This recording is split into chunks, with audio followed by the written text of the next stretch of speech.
Homilador bo'lsang nimalar bo'ladi? Boshida yaxshi narsalarga boshqarong'i bo'lasiz. Keyin boshlanadi. Benzinkida, elnikida, metronikida kesak yegin keladi. Necha yillab yemay ichmay dietalar qilib erishgan figurangni dabdalasi chiqadi. Harakatlarga og'irlashib hech kim yoqmay qoladi. Ketdimi, ovqatlanamizmi? Yemayman. Nimaga baqiryapsan? Men polis ko'tarmasman.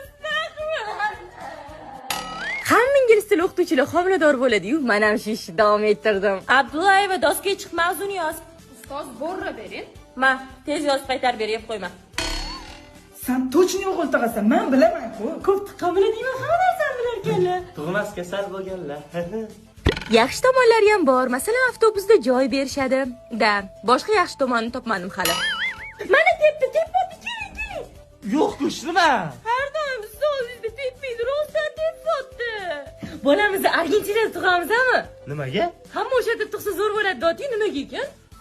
O'ta tug'sang shoxli bo'lib tug'iladi. Voy, gaplashmay bo'larkan.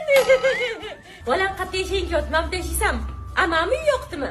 Shu ko'rib turgan Iskandar Buildings'ning Mavlud loyihasidagi xonadonlar kvadraturasi $665 dan. Zo'r ekan, homiladorlarga riskit kelibami? Duo qiladi. Nima bo'lganda ham dunyodagi eng chiroyli ayol bu homilador ayol.